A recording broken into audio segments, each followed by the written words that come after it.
لا حول ولا قوة إلا بالله العلي العظيم. أعوذ بالله من الشيطان اللعين الرجيم. بسم الله الرحمن الرحيم. الحمد لله رب العالمين بارئ الخلائق أجمعين مالك يوم الدين. الصلاة والسلام على أشرف الأنبياء والمرسلين خاتم النبيين رحمة للعالمين الذي دنا فتدل فكان قاب قوسين أو أدنى. سيدنا ومولانا أبي القاسم محمد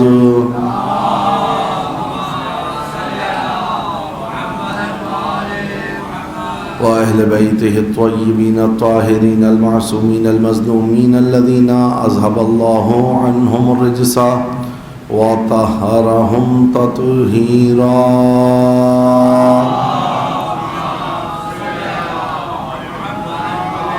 لا سيما بقية الله الأعظم روحي وأرواح العالمين لتراب مقدمه الفداء واللعنة الدائمة الباقية الأبدية على أعدائهم ومنكري فضائلهم وغاصبي حقوقهم أجمعين من يوم ظلمهم وعداوتهم وغصبهم إلى قيام يوم الدين. أما بعد قال الله فأعوذ بالله من الشيطان الرجيم. بسم الله الرحمن الرحيم. من المؤمنين رجال صدقوا ما عاهدوا الله عليه فمنهم من قضى نحبه ومنهم من ينتظر وما بدلوا تبديلا. درود پڑھیں مل کے محمد و آل محمد. اس سے بیدار ایک صلوات پڑھنے مل کے محمد و آل محمد.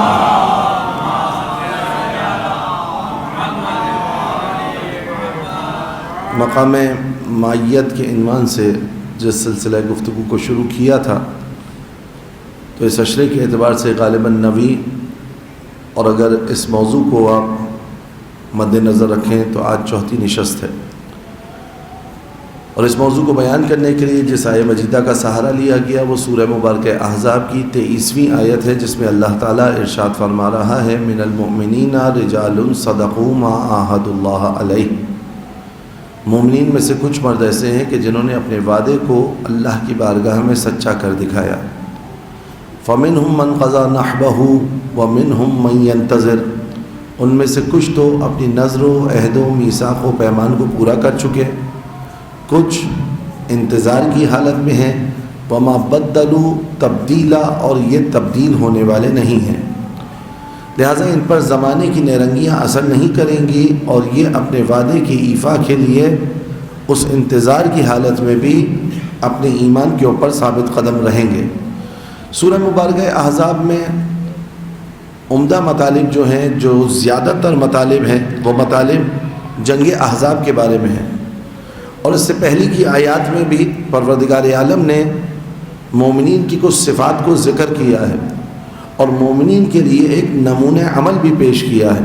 اور اسی سورہ کی ایک آیت کا حصہ جس کو آپ اکثر سماعت کرتے ہیں، لَقَدْ كَانَ لَكُمْ فِي رَسُولِ اللَّهِ أُسْوَةٌ حَسَنَةٌ. تمہارے لیے اللہ کے رسول کی ذات میں بہترین اسوہ موجود ہے. یہ اسی سورہ کی ایک آیت کا اس سے 2 آیتوں پہلے پروردگار عالم نے ارشاد فرمایا ہے. بس میں اور آپ مائیت کی منزل پر جب پہنچیں تو اس مائیت کو درک کریں کہ جس مائیت کے اثرات یہ ہوں کہ جب کوئی شے کسی پر فنا ہو جائے تو پھر اس کا ہی وجود باقی رہے، باقی سب اس کے وجود کے اندر منحل ہو جائے. بس اس مقام تک ہم جب پہنچے اور ہم نے چند ایک حضرات کا کہ جو کہ غیر معصوم تھے، ان غیر معصوموں کی فہرست میں بھی بالآخر ہم جب کسی کو یہ کہتے ہیں کہ فلاں غیر معصوم ہے اور وہ قابل تعظیم و تعریف ہے تو اس سے قطعاً یہ مراد نہیں ہوتی کہ اگر غیر معصوم ہے تو اس راہ پر چلنے کے قابل نہیں ہے. ہم جب عصمت کے درجے کو بیان کرتے ہیں نا تو وہ عصمت کا درجہ جو من جانب اللہ ہے وہ ایک عہدہ بھی ہے. مثلا حضرات محمد و آل محمد علیہ السلام مل کے صلوات پڑھیں محمد و آل محمد پر. جو اصحاب قصہ ہوں یا ائمہ معصومین علیہم السلام یہ عصمت کبریٰ کے حامل ہیں. اب یہاں جب ہم کہیں گے عصمت کبریٰ کے حامل، یعنی یہ ایک عہدہ ہے جو من جانب اللہ ہے، یہ ایک ایسا مرتبہ ہے جو اللہ کی جانب سے ان کو عطا کیا گیا ہے. بعض ذوات قدسیہ ایسی ہیں کہ جنہوں نے ان کی اتباع میں زندگی کو گزارا. مثلا حضرت سلمان کا نام میں نے آپ کے سامنے لیا، حضرت ابوذر کا نام میں نے آپ کے سامنے لیا. اگر یہ اس وقت ٹھہر جاتے اور اپنے قدموں کو روک لیتے اور اتباع سے اپنے آپ کو پیچھے ہٹا لیتے اور یہ کہتے کہ جناب وہ معصوم ہیں اور ہم غیر معصوم ہیں، ہم کیسے ان کے نقش قدم پر چل سکتے ہیں، ہم کیسے ان کی راہ پر چل سکتے ہیں. ان ہستیوں نے میرے اور آپ کے لیے حجت کو تمام کر دیا ہے. مثلا اگر روز قیامت میں یہ عذر لے کر پیش ہونا پروردگار عالم کی بارگاہ میں، ایک صلوات پڑھ دیں مل کے محمد و آل محمد پر.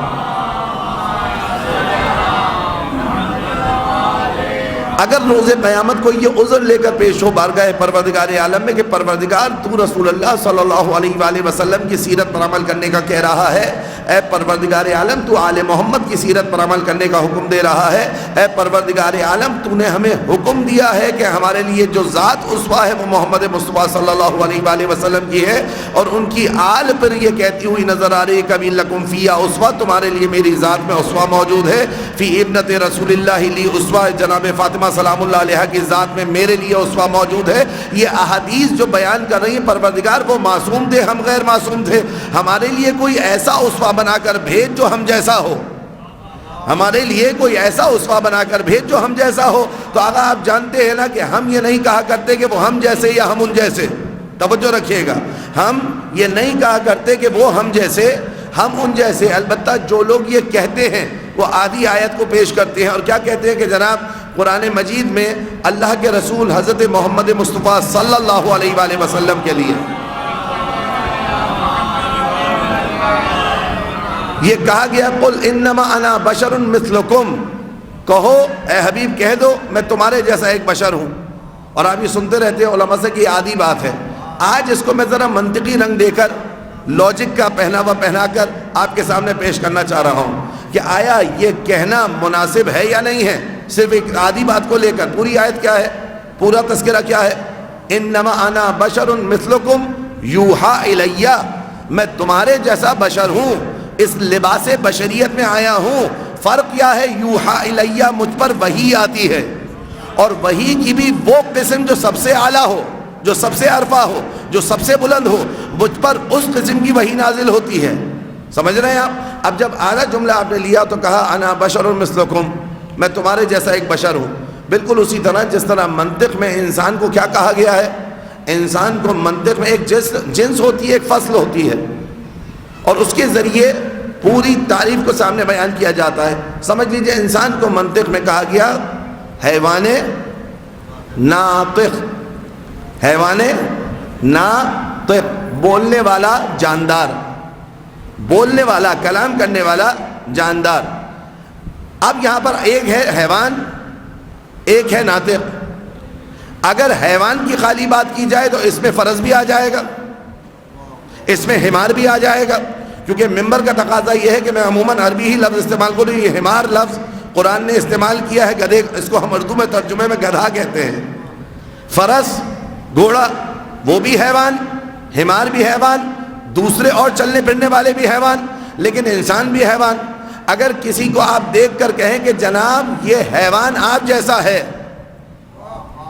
اگر آپ یہ کہیں کہ یہ حیوان آپ جیسا ہے تو فوراً ناراض ہو جائے گا، چاہے صفات اس کے اندر اس سے بدتر پائی جائیں، مگر اپنے آپ کو یہ کہنے کے لیے تیار نہیں ہے کہ یہ فرس میرے جیسا، یہ حمار میرے جیسا. کیوں؟ اس لیے کہ وہ کہے گا کہ جناب ابھی تو آپ جنس لائے ہیں، فصل کے ذریعے مجھے اس سے جدا بھی تو کریے. تو فصل کیا ہے؟ ناطق. آپ کو پورا کہنا چاہیے کہ میں حیوان ناطق ہوں. اسی طریقے سے ہم کہہ رہے ہیں کہ جب آپ کہیں نا کہ وہ ہمارے جیسے بشر ہیں تو ساتھ میں یہ بھی بیان کیا کریں کہ ان پر وحی آتی تھی، آپ پر وحی نہیں آتی. ان پر وحی آتی تھی، آپ پر وحی نہیں آتی.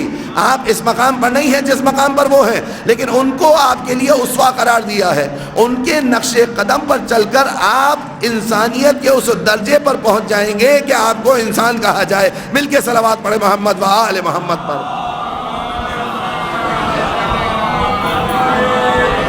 بس مائیت کے لیے ضروری نہیں ہے کہ میں اور آپ اپنی پوری کیفیت کو اس سانچے میں ڈال لیں. مائیت کے لیے ضروری کیا ہے؟ اس نقش قدم پر چلیں، اس راہ پر چلیں.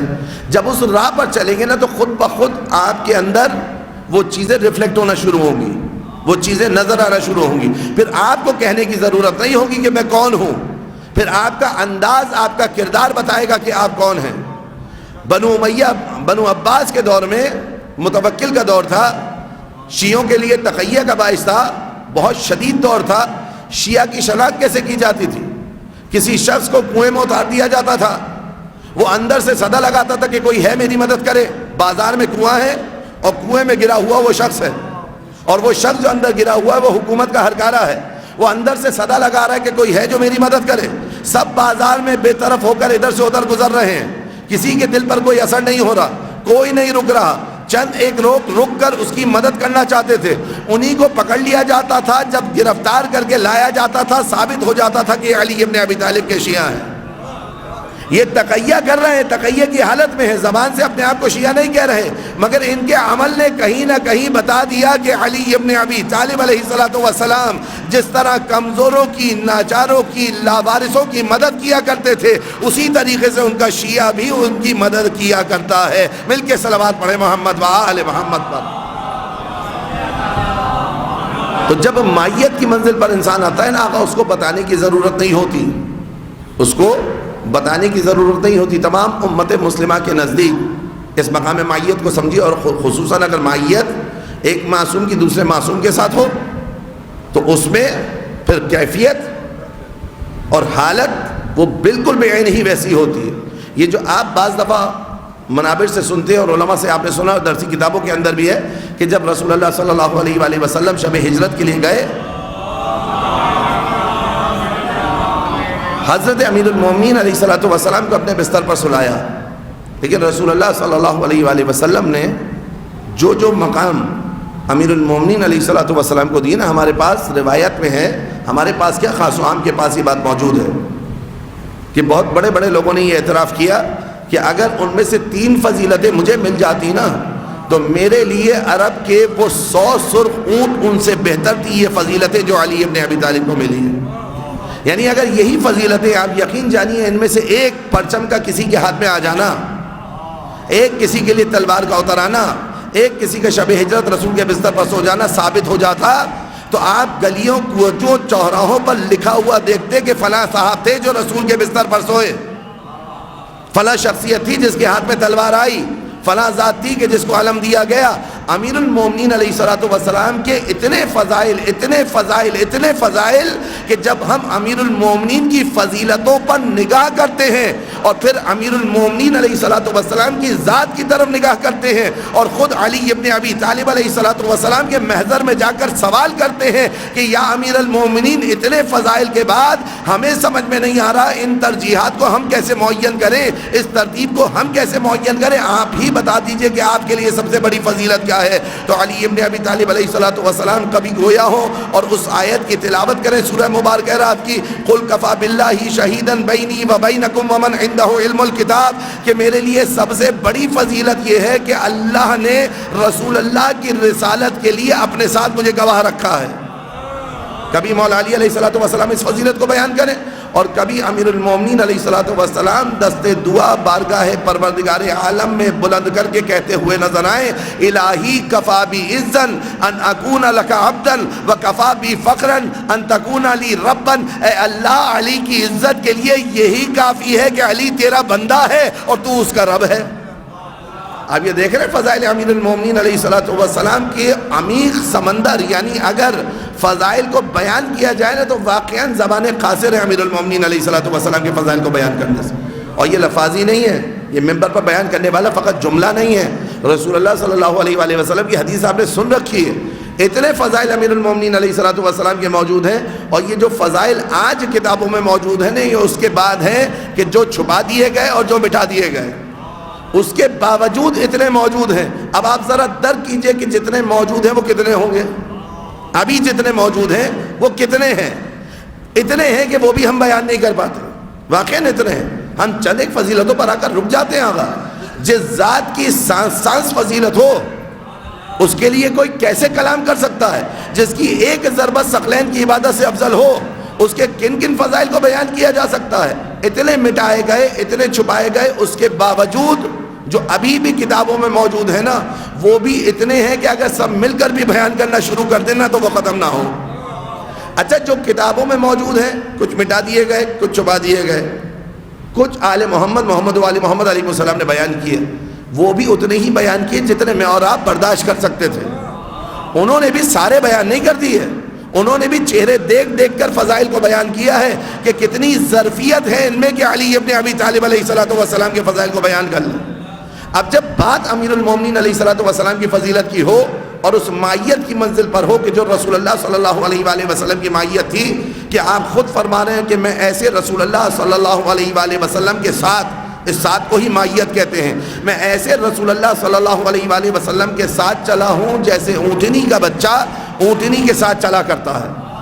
یہ امیر المومنین علیہ السلام کے خطبے میں موجود ہے، جیسے اونٹنی کا بچہ اونٹنی کے ساتھ چلا کرتا ہے. اور میں اس روایت پر جب آتا ہوں رک کر تھوڑی سی تحلیل کرتا ہوں اور اپنے خود گزشت کو بتاتا ہوں کہ جو میرے ساتھ ہوا. جب میں نے ابتدا میں اس روایت کو ابتدائے طلبگی میں پڑھا تھا، اچھا اس کی چاشنی ایسی ہے کہ مجھے بیان کرنے پر مجبور کر دیتی. ایک صلوات پڑھے مل کے محمد و آل محمد.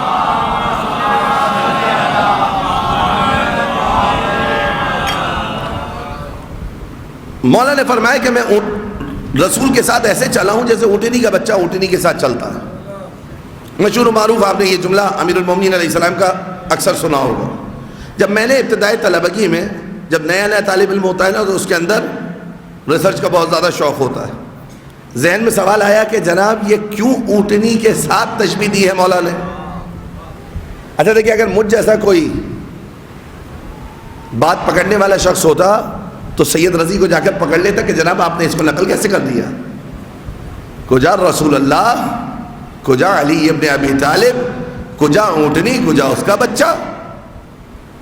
ہے کہ نہیں آگا؟ آج آپ سنتے ہیں نا کہ فلاں سے کیوں ملا دیا اور فلاں کو کیوں ملا دیا. جب مثال دی جاتی ہے نا تو ایک تشبیہ پیش کی جاتی ہے. کہا کہ جناب میں ایسے چلا ہوں جیسے اونٹنی کا بچہ اونٹنی کے ساتھ چلا کرتا ہے. جب میں نے یہ پڑھا تو میں نے کہا مولا نے شاید اونٹ کا ذکر اس لیے کیا ہے کیونکہ قرآن نے بھی اس کا ذکر کیا ہے. افلا ینظرون الی الابل کیف خلقت، تم اونٹ کی طرف نگاہ نہیں کرتے ہو اس کو اللہ نے کیسا خلق کیا ہے. میں نے کہا شاید قرآن کی اس تعبیر کو امیر المومنین علیہ السلام نے یہاں پیش کیا کیونکہ قرآن نے ایک عجائب کے طور پر اس کو بیان کیا. پھر ذہن میں آیا کیونکہ عرب بہت زیادہ اونٹوں کو استعمال کیا کرتے تھے، اس لیے امیر المومنین علیہ السلام نے ان کے ذہن کو قریب لانے کے لیے یہ بات کہی ہو. لیکن آقا یہ امام کا کلام ہے، یہ امام کا کلام ہے. میرے ساتھ ایک واقعہ پیش آیا، میرا یہ ہاتھ مجروح ہوا، ہڈی ٹوٹ گئی، آپ میں سے اکثر مومنین جانتے ہیں. مجھے حکیم نے کہا کہ آپ اونٹنی کا دودھ پئیں. میں نے اپنے بھائی کو بھیجا. لیکن توجہ کریں امیر المومنین علیہ السلام کی حدیث میں، اور میں نہیں کہہ رہا ہوں کہ اسی کے اندر منحصر ہے. ابھی نہ جانے ہزارہا باتیں ہوں گی جو ہمیں نہیں معلوم، جو آ کر ان کے فرزند بتائیں گے کہ رسول اللہ سے یہ تشبیہ امیر المومنین نے کیوں دی. مل کے صلوات پڑھے محمد و آل محمد. اونٹنی اور اس کے بچے کی مائیت کو امیر المومنین علیہ السلام نے بطور تمثیل، بطور مثال اپنی ذات سے مثال دے کر پیش کیا کہ میں ایسے چلا ہوں جیسے اونٹنی کا بچہ اونٹنی کے ساتھ چلتا ہے. میرا ہاتھ ٹوٹا، حکیم نے کہا آپ دودھ پئیں اونٹنی کا. میں نے اپنے بھائی کو بھیجا. ہمارے بھائی گئے، کافی دیر ہو گئی نہیں آئے. جب کافی ساعتیں گزرنے کے بعد آئے ہاتھ میں اونٹنی کا دودھ لے کر، میں نے کہا بھیا اتنی دیر کیوں ہو گئی؟ کہا عجب معاملہ تھا، اونٹنی والا کہہ رہا تھا اونٹنی موجود تھی، بچہ موجود نہیں تھا. میں نے کہا بچہ موجود نہیں تھا تو اس سے کیا تعلق ہے؟ آپ کو اونٹنی کا دودھ لینے بھیجا تھا، بچے سے کیا تعلق تھا؟ مولا کی روایت یاد رکھیے گا، بچے سے کیا تعلق تھا؟ کہا اس نے بتایا، ہم تو شہری لوگ ہیں نا، ہمیں کیا پتا، نہ ہمارے گھروں میں یہ اغنام ثلاثہ پلتے ہیں، نہ ہمیں ان کی صفات کے بارے میں کچھ علم ہے. کہا کہ اس نے یہ بتایا کہ اونٹنی ایک ایسا حساس جانور ہے کہ جب تک اپنے بچے کو محسوس نہ کرے اور وہ اس کو لمس نہ کرے یہ دودھ نہیں دے گا. توجہ رکھیے گا، یہ دودھ نہیں دے گی. لہٰذا اس نے تاکید کی کہ دیکھیں جب آپ دودھ لینے جائیں نا تو آپ اس بات کا خیال رکھیے گا کہ آپ کے سامنے اونٹنی والا اونٹ کے دودھ کو دھوئے، وہ آپ کے سامنے دودھ کو نکالے. ورنہ جال باز لوگ بہت سارے بازار میں ہیں، وہ آپ کو جعلی کہہ کر جعلی کوئی چیز پکڑا دیں گے اونٹنی کے دودھ کے نام پر، سمجھے آپ؟ یعنی اگر بچہ ہوگا تو اونٹنی دودھ دے گی. اچھا اگر کوئی بچے کے علاوہ یہ دعویٰ کرے نا کہ یہ دودھ اونٹنی کا ہے تو اس اونٹ والے نے کہا کہ آپ کہہ دیے گا جناب یہ جعلی ہے. فوراً میرے ذہن میں امیر المومنین علیہ الصلوۃ والسلام کی روایت آئی کہ میں رسول کے ساتھ ایسے چلا ہوں جیسے اونٹنی کے ساتھ ان کا بچہ چلا کرتا ہے. بے ساختہ زبان پر سبحان اللہ آیا. یعنی کیا علی فرما رہے ہیں کہ اگر رسول کے علم سے فائدہ اٹھانا ہے تو علی کو ساتھ رکھ کر فائدہ اٹھانا ہوگا. اگر رسول کے علم سے فائدہ اٹھانا ہے تو علی ابن ابی طالب کو ساتھ رکھ کر فائدہ اٹھانا ہوگا. اور دوسری رہنمائی اس نے کیا کی تھی کہ دودھ دینے والے بہت سارے لوگ ہیں جو اونٹنی کا کہہ کر آپ کو دودھ تو دے دیں گے مگر اگر یقین کرنا ہے نا کہ اصلی ہے تو یہ دیکھ لیجئے گا کہ بچہ ساتھ ہو اور آپ کے سامنے وہ دودھ کو دوئے. تو اگر رسول کے علم سے فائدہ اٹھانا ہے تو علی کو ساتھ رکھ کے فائدہ اٹھانا ہوگا. اور اگر علی کو چھوڑ کر کوئی علم رسول دیتا ہوا نظر آئے سمجھ جائیے گا جعلی دے رہا ہے، حقیقی نہیں دے رہا. یہ جعلی دے رہا ہے. حقیقی علم اگر ہوتا تو علی ابن ابی طالب ساتھ ہوتے. اسی لیے فرمایا تھا انا مدینۃ العلم وعلی بابھا، میں علم کا شہر ہوں اور علی اس کے دروازہ ہیں. مل کے صلوات پڑھے محمد و آل محمد. تو سمجھ میں آیا آپ کو رسول کے علم کا فائدہ کب ہوگا؟ کہ جب حقیقی ہو. اور حقیقی علم رسول کب ہوگا؟ کہ جب علی ابن ابی طالب علیہ السلام سے دور نہ کرے. بس یہ ایک معیار دے دیا گیا آپ کو کہ جہاں جہاں علی قریب میں نظر آئے سمجھ جائیے رسول اللہ صلی اللہ علیہ وآلہ وسلم کا علم ہے. اور وہ علی ابن ابی طالب اس مائیت کی منزل پر چلے، ایسی مائیت کی منزل پر چلے کہ جیسا کوئی بھی نہ چل سکا. یہ بہت اہم بات ہے. جیسے کوئی بھی رسول اللہ صلی اللہ علیہ وآلہ وسلم کی اس مائیت پر نہ چل سکا جیسے علی ابن ابی طالب علیہ السلام چلے ہیں. میں عرض کر رہا تھا کہ اگر ایک بھی کسی کے لیے یہ بات ثابت ہو جاتی نا کہ رسول کے بستر پر وہ سوئے ہیں تو بڑے بڑے اشتہار لگائے جاتے اس بات کو سنانے کے لیے. یہ علی ابن ابی طالب کا مقام تھا اور یہ مائیت کی منزل تھی نور کی نور سے کہ رسول اللہ صلی اللہ علیہ وآلہ وسلم کے بستر پر سو رہے تھے علی مگر دیکھنے والی نگاہوں کو لگ رہے تھے نبی. یہ مائیت کی منزل تھی. یہ استحباب کا وہ عمل تھا کہ علی کے سونے کا انداز بھی وہی جو رسول اللہ صلی اللہ علیہ وآلہ وسلم کے سونے کا انداز. اور اس پر بڑی قیل و قال امیر المومنین علیہ الصلوۃ والسلام کے فضائل پر جتنے قلم چلے ہیں اور قیل و قال کی گئی ہے نا اتنا کسی اور کی فضیلت کو رد کرنے کے لیے نہیں ہوا معاملہ. کیونکہ لوگوں کو خدشہ ہی امیر المومنین علیہ الصلوۃ والسلام کے فضائل سے ہے. لوگوں کو خدشہ ہی امیر المومنین علیہ الصلوۃ والسلام کے فضائل سے. اتنے قلم چلے کہ ہمارے علماء کی زندگی بعض علماء کی ان شبہات کے جواب میں گزری ہے کہ جو امیر المومنین علیہ الصلوۃ والسلام کے فضائل پر لوگوں نے خدشات کو وارد کیا. یعنی امیر المومنین اگر رکوع میں انگوٹھی دے دے تو اعتراض، نماز کی حالت میں پیر سے 3 نکال لیا جائے تو اعتراض، بستر رسول پر سو جائیں تو اعتراض، رسول کے مدافع بن جائیں تو اعتراض. اگر آپ کو اعتراض علی ابن ابی طالب علیہ الصلوۃ والسلام کی ذات پر نہیں ہے، رسول اکرم صلی اللہ علیہ وآلہ وسلم کا وہ عکس کہ جس کو قرآن نے نفس رسول کہا ہے، جب آپ اس پر اعتراض کر رہے ہیں نا تو در حقیقت رسالت مآب صلی اللہ علیہ وآلہ وسلم پر اعتراض جا رہا ہے. کیونکہ رسول نے کسی اور کے لیے نہیں فرمایا. رسول نے فقط علی کے لیے کہا ہے من سب علی فقط سبنی. جس نے علی پر سب و شتم کیا اس نے علی پر سب و شتم نہیں کیا، اس نے مجھ پر سب و شتم کیا. پس اگر منابر سے بیان کیا جائے نا کہ کس نے علی پر سب و شتم کیا تو علی ابن ابی طالب علیہ الصلوۃ والسلام کی شان اس سے بالا ہے.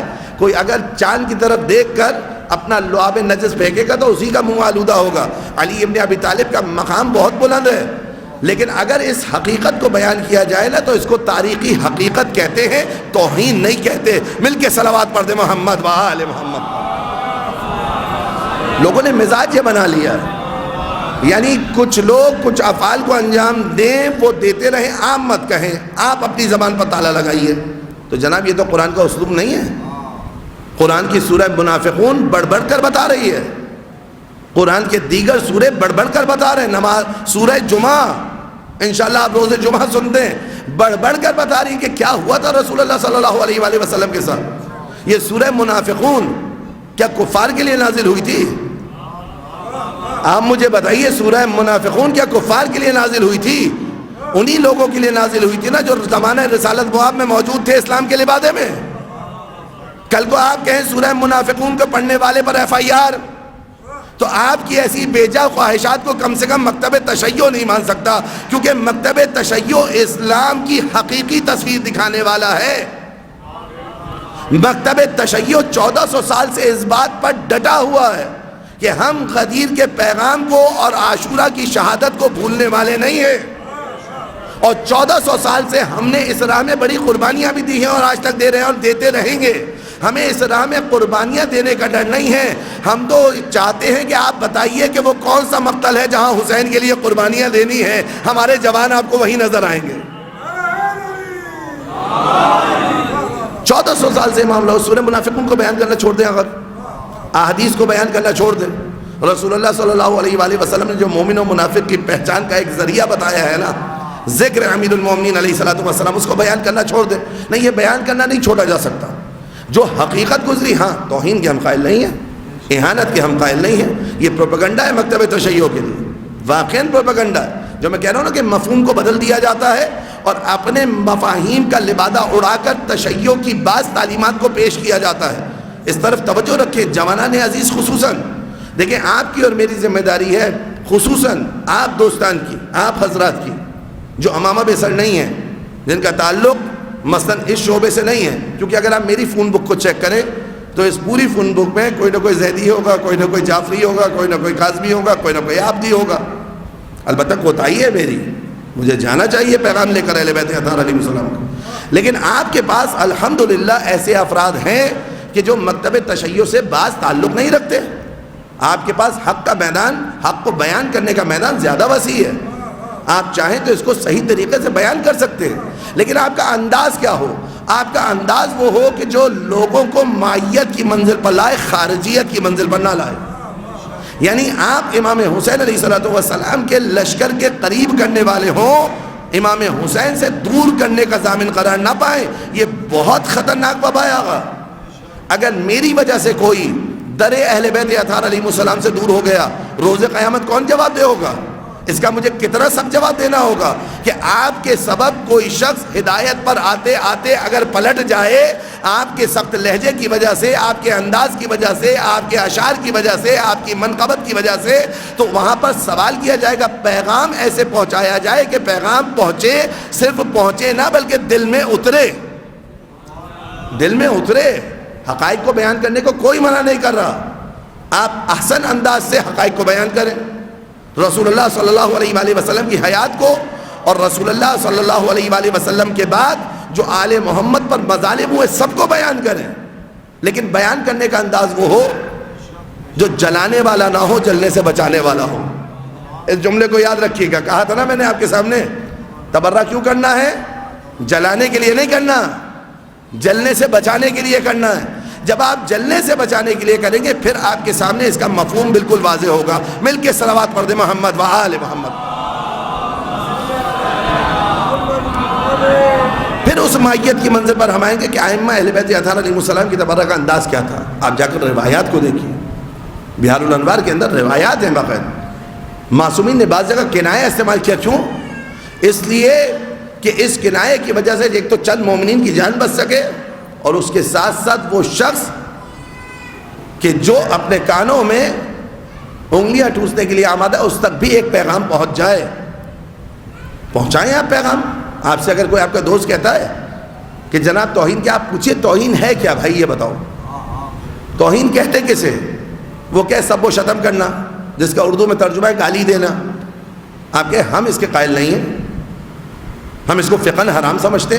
ہمارے فقہا کے فتاویٰ موجود ہیں توہین کی حرمت پر. فقہا کے فتاویٰ موجود ہیں.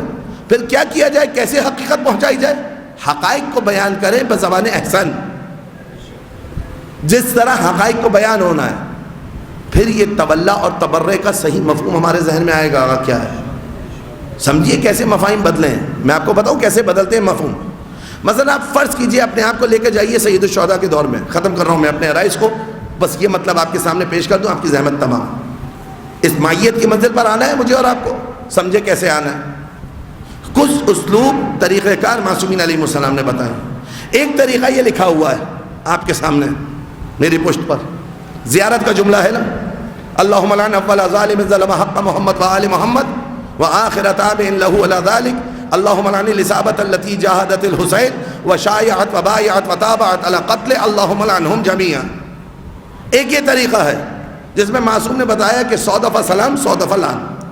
اچھا اس میں ہم کیسے بچت کرتے ہیں؟ ہم کہتے ہیں 10 دفعہ پڑھیں گے 100 کا ثواب لے لیں گے۔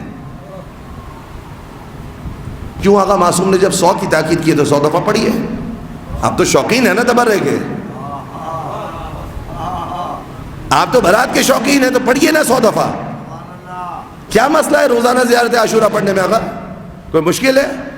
1 گھنٹہ لگتا ہے، 1.5 گھنٹہ لگتا ہے، تو بھائی 1.5 گھنٹہ لگا دیجئے، کیا مشکل آ رہی ہے اس میں؟ معلوم ہو کہ نہیں ہمیں جلنے سے بچانے والا کام ابھی نہیں آیا ہے۔ جلنے سے بچانے والا کام کریے، جلانے کے لیے نہ کریے۔ عبادت ہے نا، یہ عبادت کے کچھ اسلوب ہیں۔ عبادت کی پہلی شرط یہ ہے کہ عبادت اللہ کی قربت کے لیے کی جائے۔ جیسے ہی اللہ کی قربت میں کوئی اور شامل ہوگا، مثلا میں اگر یہاں بچوں کو سکھانے کے لیے وضو کروں اور پھر اسی وضو سے جاؤں مسجد میں جا کر نماز پڑھنے لگوں، تو فوراً آپ آ کر کہیں گے مولانا پہلے تو وضو کرتے پھر نماز پڑھتے۔ میں کہوں گا ابھی وضو کیا نہیں، تو آپ کہیں گے جناب وہ وضو تو سکھانے کے لیے تھا۔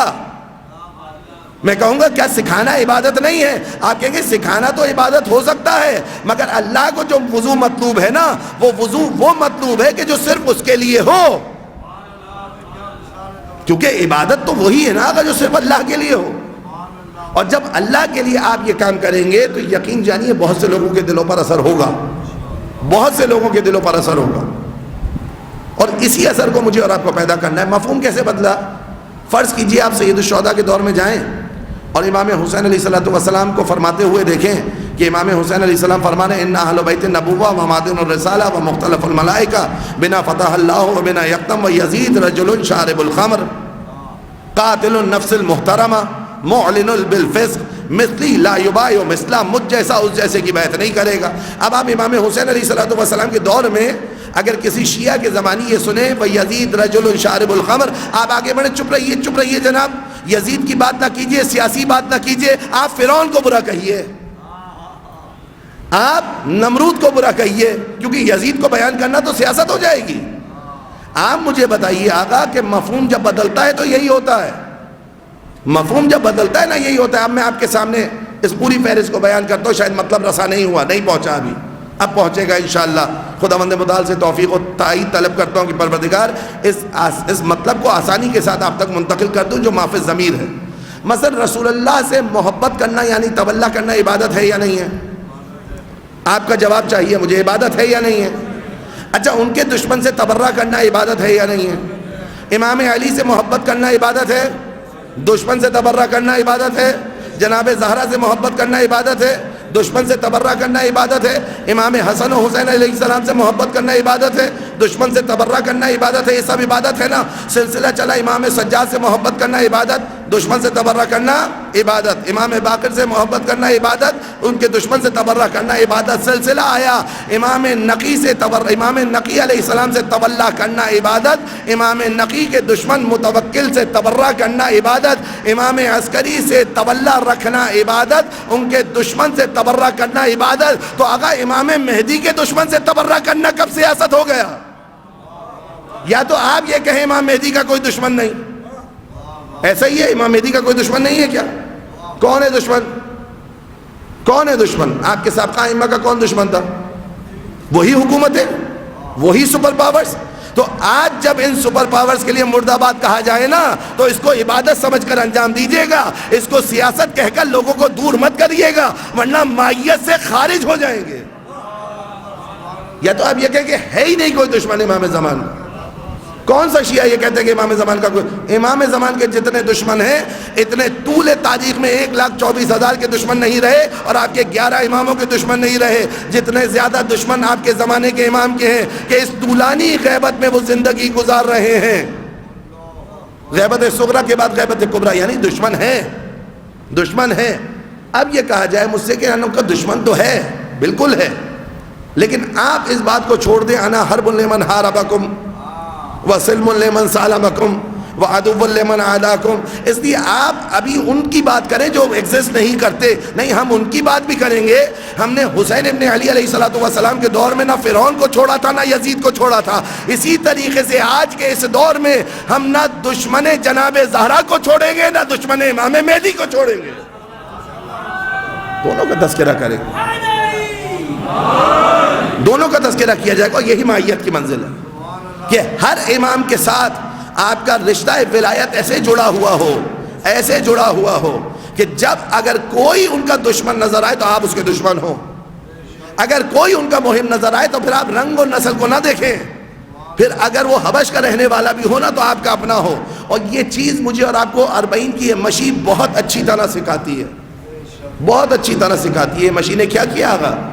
تمام رنگ و نسل و قوم و قبیلے کے افراد امیر المومنین علیہ السلام کے حرم سے ابتدا کریں، امام حسین علیہ السلام کے حرم پر انتہا کریں، اور سب کی منزل ایک، سب کا مقصد ایک. دشمن آپ کے کھانا کھلانے سے نہیں ڈر رہا، دشمن آپ کے پانی پلانے سے نہیں ڈر رہا. دشمن اس بات سے ڈر رہا ہے کہ 1400 سال پہلے ان کا ایک امام گزرا تھا جس نے 40 پر آنے کی دعوت دی تھی. آج یہ کروڑوں کی تعداد میں اس کی صدا پر لبیک کہتے ہوئے آ جاتے ہیں. اگر ان کے زمانے کے امام نے بلایا تو کتنی تعداد میں آئیں گے. اس عزاداری کا اصل ہدف و مقصد مائیت، اور مائیت اس زمانے میں کس کی؟ حضرت بقیت اللہ العظم امام زمان. اس مقام مائیت کو اگر ہم نے سمجھ لیا آگا تو ہمارے درمیان کے تمام تر تفرقے ختم ہو جائیں گے. یقین جانیے اگر اس مقام مائیت کو سمجھ گئے درمیان کے تمام تر تفرقے ختم. پھر میرا اور آپ کا مطمع نظر ذات والا صفات حضرت امام زمان ہوگی، پھر امام کی خوشنودی ہوگی. یہی زیارات ہمیں سکھا رہی. انی حرب لمن حاربکم وسلم لمن سالمکم الی یوم القیامہ. نہ صرف آپ کے دور میں، یعنی ہر دور میں آپ کے دشمن سے نبرد آزما رہوں گا. ہر دور میں آپ سے جڑنے والوں کے ساتھ جڑا رہوں گا. ہر دور میں آپ سے جڑنے کی کوشش کروں گا، اور یہ بہترین وسیلہ ہے جڑنے کا. کل بھی اشارہ کیا تھا، یہ جو آنسو آپ کی آنکھوں سے گرتے ہیں یہ آنسو آپ کے اس دل کے ساتھ جڑے ہونے کی دلیل ہے. اسی لیے ایک آنسو کی کیا قیمت ہے. دیکھیں آنسو بہت سے لوگوں نے بہائے.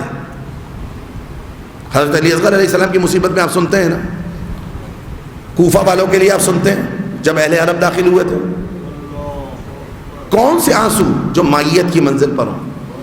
یعنی جب بی بی زینب سلام اللہ علیہ کوفہ میں داخل ہوئیں اور امام سجاد 12 محرم کو کوفہ میں داخل ہوئے، جب یہ حالت دیکھی نا کوفے والوں نے، کوفہ میں جناب زینب درس قرآن دیا کرتی تھی. جناب زینب اولیاء مقام سلام اللہ علیہ کی شان، عظمت، رفعت کوفہ والوں کے ذہن میں تھی. یعنی حضرت امیر المومنین کے ساتھ جب جناب زینب پلٹتی تھی نا آغا سفر سے، اور دن کی روشنی ہوتی تھی، مولا علی رات کی تاریکی کا انتظار کرتے تھے. جبکہ ناقوں پر ہودجیں ہوتی تھی، جبکہ ناقوں پر محملیں ہوتی تھیں، اس کے باوجود مولا علی علیہ السلام بیٹیوں کو لے کر کوفہ میں رات کی تاریکی میں وارد ہوتے تھے. زینب اولیاء مقام جب کوفہ کی فصیل پر پہنچی ہیں، 12 محرم کی شب تھی، رات کی تاریکی تھی، لیکن کوفہ میں داخل نہیں کیا گیا، دن کی روشنی کا انتظار کیا گیا. اب جب دن کی روشنی میں سروں پر خاک پڑی ہوئی ہے، ہاتھ پشت گردن بندھے ہوئے ہیں، بچے الاتش الاتش کی صدائیں بلند کر رہے ہیں، امام حسین علیہ السلام کا سر نو کے نیزہ پر بلند ہے، اس منظر کو آپ سوچ پا رہے ہیں. 2 رویا تماشبین جو کھڑے تھے نا، انہوں نے رونا شروع کیا. امام سجاد اور جناب زینب نے ان تماشبین کے رونے پر ملامت کی ہے. خطبات میں جا کر دیکھیے آپ، جناب زینب کے خطبات، امام سجاد کے خطبات، ملامت کی ہے. امام سجاد کہتے ہیں پھوپھی اماں یہ رو ایسے رہے جیسے ہمارے باپ کا قاتل کوئی اور ہو. یہ جو متہم کیا جاتا ہے نا آقا، یہ جو متہم کیا جاتا ہے، یہ اس خطبے کو لے کر آتے ہیں اور کہتے ہیں کہ دیکھو جناب زینب نے بددعا دی ہے. نتیجہ غلط دیا انہوں نے. جناب زینب جب یہ کہہ رہی تھی نا، امام سجاد جب یہ کہہ رہے تھے، امام سجاد بھی رو رہے تھے، جناب زینب بھی رو رہی تھی، یہ کاروان بھی رو رہا تھا. جناب زینب نے کہا کہ اگر رونا ہے تو اس لشکر میں آ کر رو، تماشائیوں والا رونا زینب کو پسند نہیں ہے. مائیت کی منزل پر آ کر رو. مائیت کی منزل بنا کر رو. صرف رونا اہل بیت اطہار علیہ السلام نے جزا کا سبب قرار نہیں دیا. وہ رونا جو حسین کے ساتھ ہو, وہ رونا جو حسین ابن علی کی ولایت کے ساتھ ہو, وہ رونا جو حسین کی محبت کے ساتھ ہو, وہ رونا جو اس کامل عقیدے کے ساتھ ہو, یا ابا عبداللہ بابی و امی ابن رسول اللہ, کہ میرے ماں باپ آپ پر قربان ہوئے حسین ابن علی, جو آپ نے مصیبت اٹھائی ہے وہ مصیبت کس کی, جو اس عقیدے کے ساتھ ہو. یہ رونا اہل بیت اطہار علیہ السلام. آگا پھر وہ رونا اگر ہو تو کیا ہوگا؟ آپ کے رونے کی تاثیر جانتے ہیں کیا ہے؟ اس ایک آنسو کو اٹھا کر آتش جہنم میں ڈال دیا جائے. روایت کا مفہوم بیان کر رہا ہوں. اس آنسو کا اثر یہ ہے کہ آتش جہنم سرد ہو جائے. کیوں؟ کیونکہ یہ رونا مائیت والا رونا ہے. یہ رونا جناب زینب سلام اللہ علیہ کے درد کو احساس کر کے رونا ہے. بڑے ثواب بیان ہوئے ہیں, بڑی روایات بیان ہوئی ہیں مائیت والے رونے کا اثر. بس ایک رونا وہ, اور ایک رونا یہ جو انسان کے دل کی تطہیر کر کے انسان کو بیدار کر دے. اور اسی رونے کے اوپر اہل بیت اطہار علیہ السلام نے مجھے اور آپ کو بشارت دی ہے. خوشا بحال وہ آنکھ کہ جو حسین کے غم میں نم ہو. کیوں؟ کیونکہ حسین قتیل الابرا, انا قتیل الابرا, میں کشتہ گریہ ہوں. لا یذکرنی مومن الا استعبر, مومن میرا ذکر نہیں کرے گا مگر آنسو بہاتے ہوئے. یا ابا عبداللہ کیا مصیبت گزر گئی آپ پر؟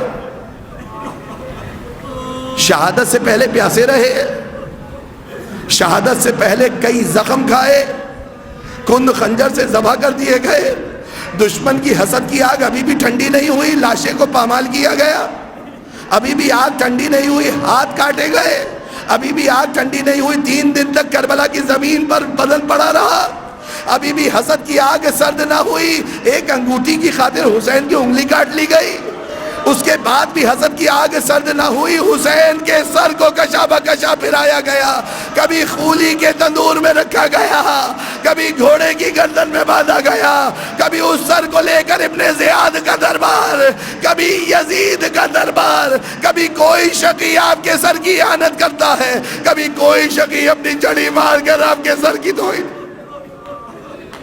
جناب زینب اولیاء مقام سلام اللہ علیہ کی ایک زیارت میں السلام علیکم یا جبل الصبر, اے صبر کے پہاڑ آپ پر ہمارا سلام ہو. کیسا صبر کیا ہے جناب زینب نے؟ اگر ذرا تصور کیجئے, بھائی اور بہن کی محبت کو ذہن میں لے کر آئیے. اور پھر اگر بہن زینب جیسی فداکار ہو, پھر اگر بہن اپنا سب کچھ قربان کرنے کے لیے بھائی پر تیار ہو, اسی زینب کے سامنے سر حسین سے کھیلا جا رہا تھا. زینب کا قلب دری تھا, اس منظر کو دیکھ کر تڑپ رہی ہے. حسین کے لبہائے مبارک پر چھڑی ماری جا رہی ہے, دندان مبارک کو چھڑی سے مجروح کیا جا رہا ہے, مگر زینب یہ تمام مظالم برداشت کر رہی ہے کیونکہ بھائی کے دین کو بچانا ہے. بس آقا یوں اتنی بات سن لیجئے کہ زینب وہ معظمہ ہے کہ جنہوں نے امام حسین علیہ السلام کی راہ میں اپنے 2 بچوں کو دیا تھا, مگر ان بچوں کا ماتم نہ کیا. کبھی حسین کو روئی, کبھی اکبر کو روئی, کبھی اصغر کو روئی, اور جب شیری کے گھر میں پہنچی نا تو وہاں پہنچ کر بھی یہی فرمائش کی, اے مومنہ ایک مکان خالی کرا دے, میں اپنے بھائی کو رو لوں. اے سیدہ زینب, آپ حسین پر رونا چاہتی تھی, آج ہر مجلس میں حسین کے عزادار حسین کا سیعلم الذین ظلموا ایام انقلبوا انا للہ و انا الیہ راجعون. ماتم